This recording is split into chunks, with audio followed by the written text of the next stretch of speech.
Good morning, everyone. Today is 28th April 2020, and today's lecture is about carbohydrates. This is a lecture from yesterday. In fact, this is a question answer session because some students, Nirmal Rai Karmani from class 12 pre-engineering section, asked me why is sucrose not a reducing sugar whereas maltose is, or if all monosaccharides and oligosaccharides are reducing in nature, then why sucrose is not reducing in nature. This could be a good question to answer even in the examination. So today's main topic is why is sucrose a non-reducing sugar? This is the question. Why is sucrose a non-reducing sugar? It's a very good question. And it was asked by Nirmal Rai Karmani. And I'm answering this question because maybe many students might have this question in their mind. And also, he asked me to explain this with structure.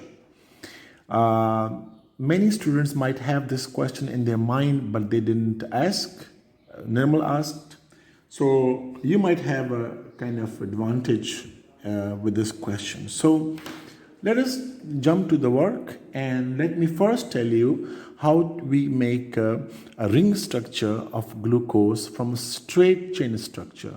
Glucose occur in both and mostly in ring structure, but the ring structure can open up. So I will first make you make a glucose which is straight chain. All right. I hope you are looking at it. You all can see it and it's visible to you. So glucose contain how many carbons? 6 carbon. So that is 1, 2, 3, 4, 5, and 6. Is it okay? The first carbon in glucose basically have the double bond oxygen. Now this is the aldehyde group. If you want to understand the answer to this question, you must understand first that what is filling solution or Tollens reagent. For this, you have to go back to our lecture on formaldehyde, where I explained in detail about Tollens reagent and filling solution. In fact, I also had attached 2 videos in the description to that video, so you could go to those videos and check practically in a laboratory how formaldehyde or free aldehyde groups give positive test for filling solution and Tollens reagent. So what do you mean by positive test for filling solution? The answer is red coloration. Okay, and what do you mean by positive test for Tollens reagent? Well, the answer is silvering of the mirror, and you all have seen that in that video. In case if you have not, then kindly go scroll down in your browser and check the chemistry of formaldehyde video. You will find those links and even those reactions right there. So this is the formaldehyde group. This is the free aldehyde group, which is reactive and reacts with the reagents, the filling solution and the Tollens reagent. And once the reaction happens, you have products which have red coloration or which make a mirroring effect. Okay.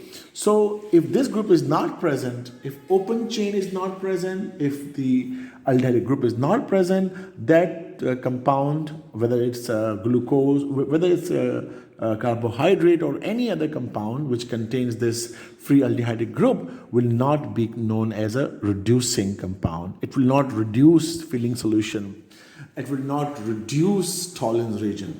So if these compound reduce filling solution or tolerance region, so what are those regions? They are oxidizing agents. So they oxidize. They can only oxidize chemically which want to react with them. So I hope you understand the background of reducing sugars. Who are they reducing?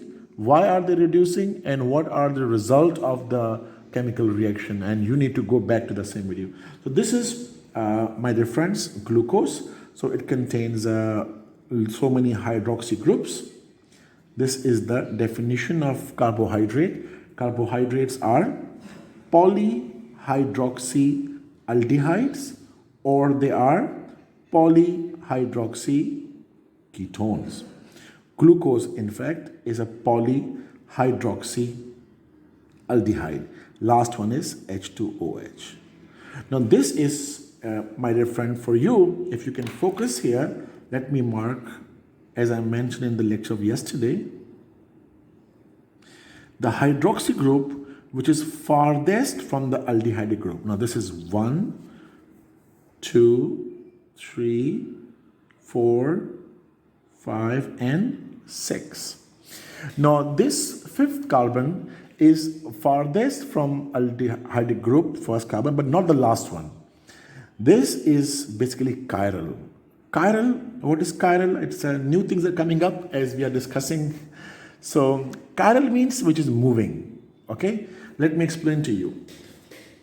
This carbon is chiral. Which carbon? The fifth carbon. The fifth carbon is, what is it? Chiral. What is chiral and achiral? These terms are not present in our textbook. However, these terms are used when we are learning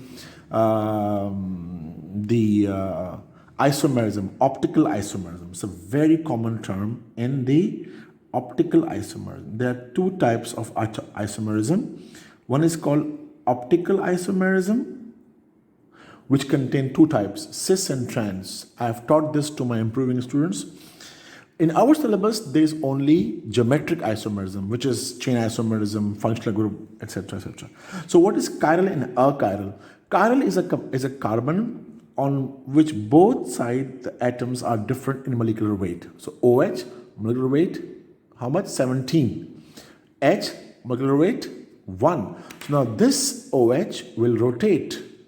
Okay, these will rotate. Okay, all of them rotate, but the maximum rotation is for the carbon which is farthest from the aldehyde group. And it's not the last one, because the last one is CH2OH, there is no rotation there. So the fifth carbon is most chiral in this case in glucose. Now if you can't observe this with eyes, you cannot look at glucose, glucose is moving, no. Basically, to understand this, we need spectrometers, we need machineries in which light is passed through to obtain the spectrum. And I have taught you spectrum a lot, okay? Now, a spectrum, where it observes different wavelengths, it also see how the molecule is behaving with the plane of the plane polarized light radiation. They go straight in a straight direction. If you know polarization, I taught you this. Now, this OH is moving towards the right side, okay? Right to right, okay? Not to the left, but right.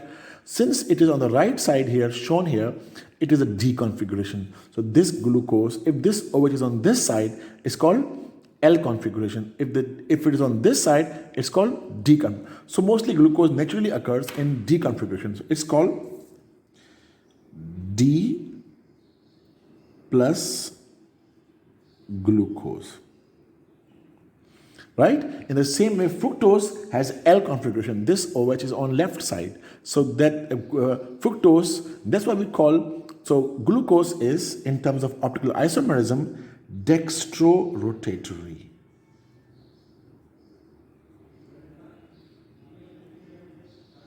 A molecule which rotates the plane of polarized light to the right is called dextrorotatory.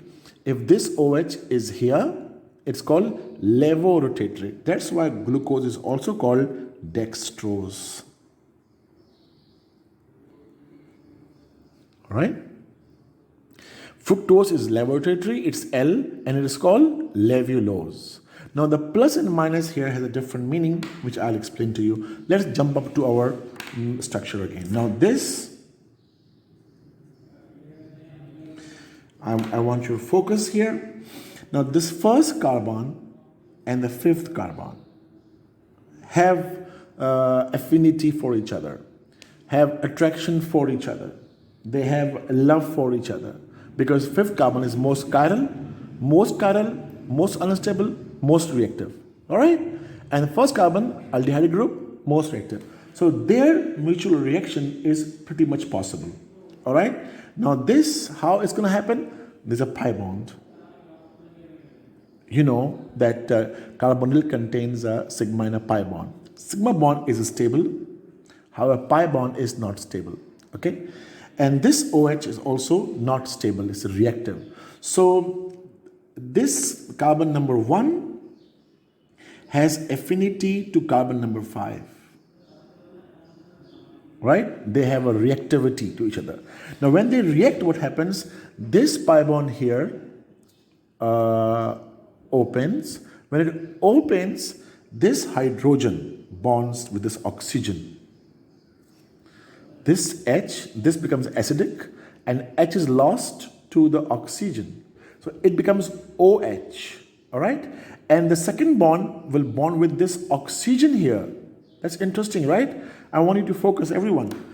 One more time. When the pi bond opens, one orbital is available at oxygen, which will be filled by this hydrogen. And the other orbital of carbon will bond with the oxygen from where the H is gone. So I can make for you once again. So it is 1, 2, 3, 4, 5, and 6. Sixth is H2OH. And this is, I will not make, I'll just keep the bond open. OH, H, H, OH, and here OH and H, and here it's H. Now this carbon has a problem, okay? And this carbon bonds with the oxygen, okay? And here it is now OH and it is H. Now guys, find the difference.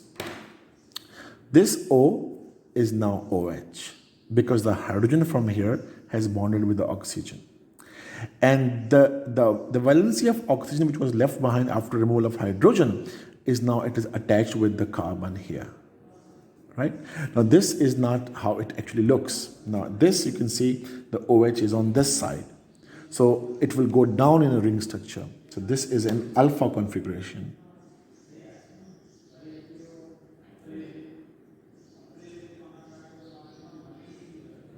Okay, this is alpha configuration.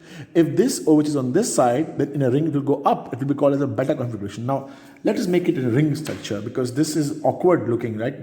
When they bond each other, see, bonds are not this much long. Okay, that's interesting. The carbon and oxygen are closer. These two guys, first carbon and fifth carbon, wants to be closer.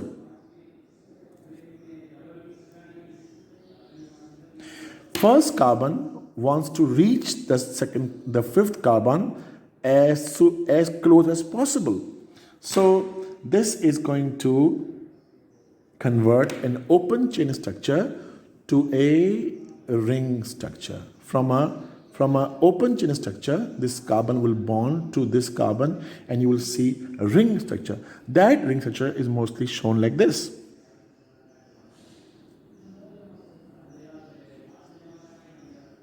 You see? Almost like a benzene ring. But the O is here. This is this oxygen. All right? I hope you get it. Okay? Right? This is the first carbon. The OH will now go down. This will be the alpha configuration. All right? This is our second carbon. Okay? OH, H. Third carbon, H, OH, fourth carbon, OH, H, and this is it, okay? Fifth carbon. Fifth carbon has H and has CH2OH. To make you understand this, 1, 2, 3, 4. That's 1, 2, 3, 4, 5, and 6. Now, if you focus, this is alpha configuration. So it is how we call it. We call it alpha. All right. Then we give comma D plus, and then we write what? Glucose. Now there was a possibility that this OH were here, then this OH would go up. It will be beta D plus glucose. Now this is what I missed in my previous lecture somehow. I was focused on the slides, and I just realized that I need to make it in a practical way so you can easily understand how the glucose goes in a ring structure. Now I will also show you how fructose make a ring structure. Okay, so for this I need some space here. For fructose I also need 6 carbons. So I will make 1, 2, 3, 4, 5, and 6. Okay, in fructose the second carbon has the carbonyl, not the first carbon. There's a little bit difference as compared to glucose and fructose. This is on the second carbon. So the first is always CH2OH, last is always CH2OH. Okay, do you understand it? Remaining we can fill H and OH. Okay, we can write OH and H and OH and H. Again, numbering 1, 2, 3, 4, 5, and 6. And look at this, the fifth carbon, mostly chiral carbon. This one is also D configuration. Naturally occurring fructose is L configuration. So it's a mistake, but it's okay. You can understand it, right? You can make this OH on this side in your copy. It should show it L configuration. This configuration is actually D configuration. Now, as mentioned earlier in the previous one, there is an affinity between the carbonyl reactive. Out of 6 carbons, which of the 2 carbons are very reactive? The second one, which contain the pi bond, and the fifth one, which is mostly chiral. So they want to bond together. This guy has his eyes on this guy. They have their eyes on each other, right? They want to react. This one bond is sigma and one bond is pi. Pi bond wants to break. Okay, pi bond is a weaker bond. And one of the valence of oxygen will be filled by the H. H will go there and will become OH. And the other one will be filled with this oxygen. So let me show you again. So I'll make 1, 2, 3, 4, 5, and 6. Let us not disturb the first H2OH and last H2OH. Now this is O. I'm not showing the double bond, showing a single bond. The H from the fifth carbon has bonded here. You can see that? Sorry, there's no H on this side. There's nothing here. So now this carbon wants to bond. This carbon wants to bond through oxygen with this carbon. Remaining carbons are as same as they were. H, OH, OH, H, and there's a H. So they will now close. The bond will get closer. But this time you see the first carbon and the last carbon will not take part in the ring. The first, the second, and fifth will combine. However, 2 carbons will stay outside the ring structure. So how we make the structure of fructose, if you're listening to me, we make a boat. First we make a boat. This is the boat, and there's oxygen to which the second carbon and the fifth carbon are bonded. If it is number 2 carbon, then where is the first carbon? This is a question, okay? This is CH2OH, the first carbon. First carbon, and then this is H. Remaining the second and third are pretty much as the same. OH, H, and then it's like H, OH. Okay, this is the second, third. Okay, sorry, this is first, second, third, and fourth. Fifth one is bonded to CH2OH and H. So here we go. This is going to be CH2OH and H.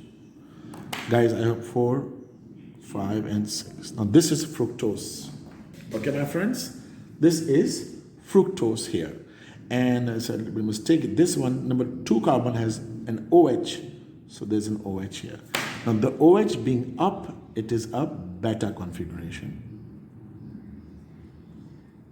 Okay. The glucose and fructose both occur. They are enantiomers. Alpha glucose and beta glucose are mirror image isomers. If you remember, naturally occurring glucose has both these isomers in some percentages. But when they are mixed, okay, they are moving at different angles, but when they are mixed, they rotate the light at same angle. Maybe 57 degrees, I don't remember. This property of 2 mirror image isomers of glucose or fructose when combined to obtain similar angle is known as mutarotation. The process of turning the light to the left or to the right is optical isomerism. It's not mutarotation. Mutarotation is when you mix the alpha and beta glucose and they start to rotate at similar angles. Mutual same rotation is from there.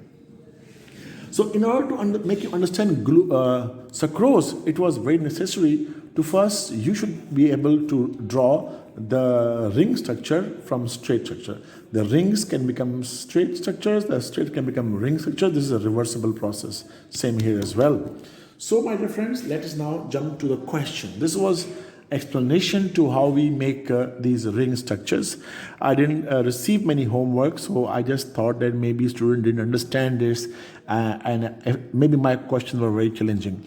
But some students, they did do the work. Hafsa, Ifa, Alishba, they were great, and Arisha, Amir Baksh, they sent me their homeworks and of glucose, and they were all set, and I was surprised how seriously they took my challenge.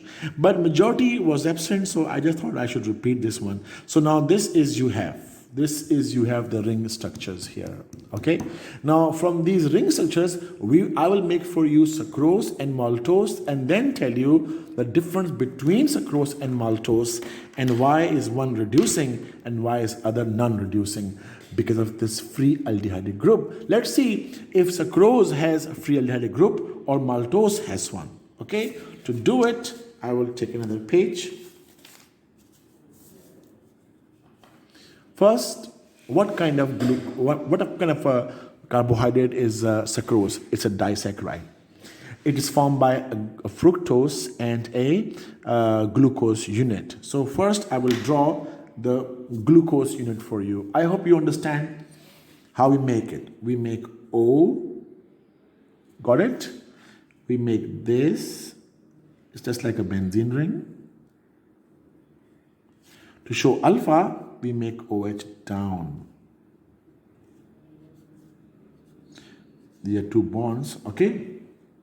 So we are H, OH, rest everything remains unchanged. OH, H, H, OH, and of course CH2OH. Now this, my friend, is alpha D plus glucose. This is carbon number 1, carbon number 2, carbon number 3, and 4, and 5, and 6, and this is showing alpha. This is alpha comma, D, and then plus, and then glucose. Okay, alpha, comma, D plus glucose. Sorry, I wrote again for you. This is one glucose unit. Now I'll make you a fructose unit. Okay, fructose, you know how we make fructose? Nirmal, are you there? Yeah, it is, we make a boat. This is a boat. You cannot ride this boat, however, but this is a boat, and there's oxygen on this side, and then you bond here and you bond here. Okay, from here we start. This is CH2OH, and this is OH, sorry. This is a beta configuration. This is first carbon, second, third, fourth, okay, and then we have another one here as well. So it's going to be fifth here. Sorry, fifth and sixth. So the remaining are filled by just H and OH. So this is OH, H, and H, OH, and H, and CH2OH. Now this is a beta glucose. Sorry, beta L minus fructose. Okay, this is a levorotatory. Okay, so now, my dear friends, if you can focus here, how do they bond together? They bond when one acts proton donor, other acts a proton acceptor. One acts as acidic and other acts as a basic. So in this case, the glucose is acting as an acidic acid. So this H and this OH, when they react, okay, the H from here and the OH from here minus H2O. Now when the first carbon is bonded to oxygen, but H is gone, so oxygen's, the second valency will be bonded to the second carbon at the fructose. Okay, and if I can make it for you, I'm not sure if I have enough space here. I can make it for you here. I will have to make a glucose again. This is glucose, and this is our boat, our fructose. Now there's a bond between, okay, CH2OH. Okay, H, remaining, nothing will change, everything remains as it is, as it was there. There's OH, H, OH, H, H, OH, and this is CH2OH. Okay, and you can see here as well, nothing changes. OH, H, H, OH, and this is CH2OH, and H is here. You can see first carbon, this is 1, 2, 3, 4, 5, and 6. And this is 1, 2, 3, 4, 5, and 6. This bond is between first carbon of glucose and second carbon of fructose. Don't forget that the first carbon was aldehydic. Now, if the first carbon was aldehydic, it was the carbon which would react with, got it, Feeling solution, or with Tollin's reagent, okay, and give you positive test for both and act as a reducing sugar. Since the first carbon which had the aldehyde group is now bonded with the oxygen, and they make a very strong bond. And also, if you focus on this structure, this is obviously, okay, it is written as alpha beta, because alpha from glucose, beta from fructose. 1,2 glucosidic linkage, glucosidic bond. The bond which combines two monosaccharides is known as glucoside bond. Okay? So, a glucosidic linkage.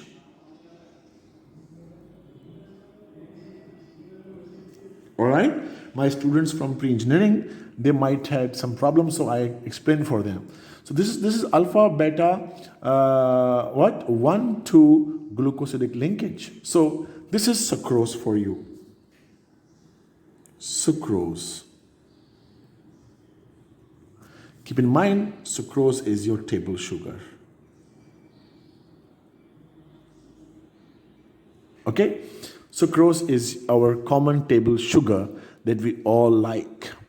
We like this sugar so much that if we like someone, we call him sugar or her sugar. So this is sucrose. So this is 1,2 glucosidic bond between glucose and fructose, involving the first carbon, which was aldehydic, not leaving it to react. This is a specialty of sucrose only in all disaccharides.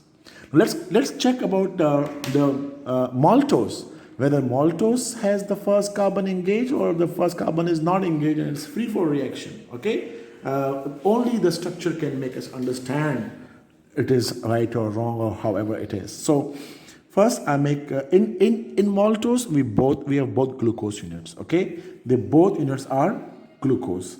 Difference is one is alpha and the other is beta. So let me make for you the alpha beta glucose first. So this is O, and this is a 6-membered ring. This is another O, and another 6-membered ring. Okay, this is OH alpha. This is OH beta. Remaining carbons have their valency satisfied. As we know, it happens. It is H, OH, and OH, H, and here it is H, OH, and this is CH2OH. Here it is H. In this case, almost same. H, OH, OH, H, H, OH, and CH2OH, and then H. Now you can see that very easily.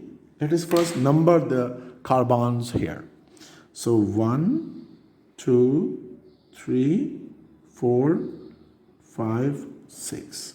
1, 2, 3, 4, 5, and 6.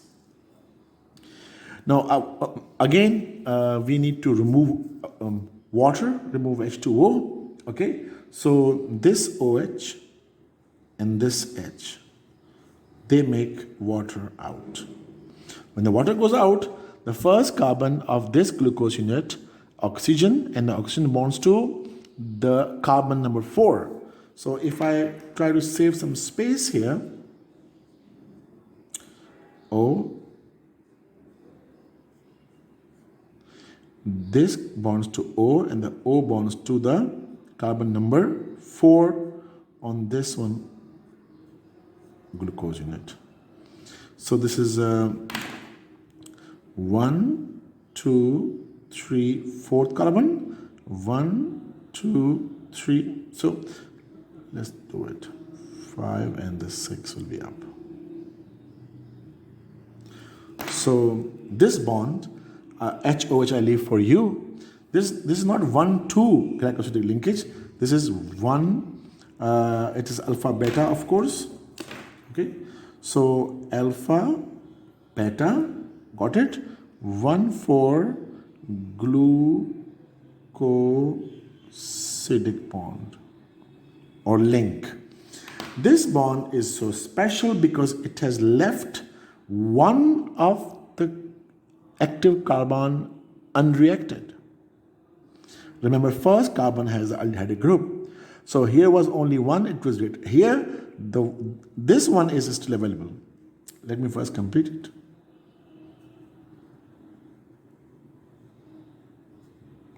Okay. So this one, first carbon, which was the aldehydic, is still available. aldehydic carbon still available to react. So my dear friend, sucrose has the first carbon engaged in bonding here. Maltose still has one of the aldehyde carbon available for reaction. So in most of the oligosaccharides, there is still one aldehydic carbon available to react. Sucrose is the only one which doesn't have. So that's why sucrose is non-reducing and maltose is reducing. And one more thing here, the bonding in sucrose is very strong. OCOCO. This is acetal, if you remember, my dear friends. I taught you in OCOCO. This is called acetal linkage. To check what is acetal, please refer my formaldehyde lecture. In this case, it's OCOC. There's no fourth, there's no second O. It's OCOC. This is acetal. This is hemiacetal. So acetal is a stronger bond. It doesn't break. It doesn't reduce filling solution. However, hemiacetal is not strong bond. It can reduce the filling solution. So the whole lecture, the purpose of this repetition lecture was because of pre-engineering students, because many pre-engineering students are not familiar with these naming and these style of bonding. With this lecture, you can understand this, you can go through it, and you can also work on it. So it's going to be good for you. So this was my question answer session with you.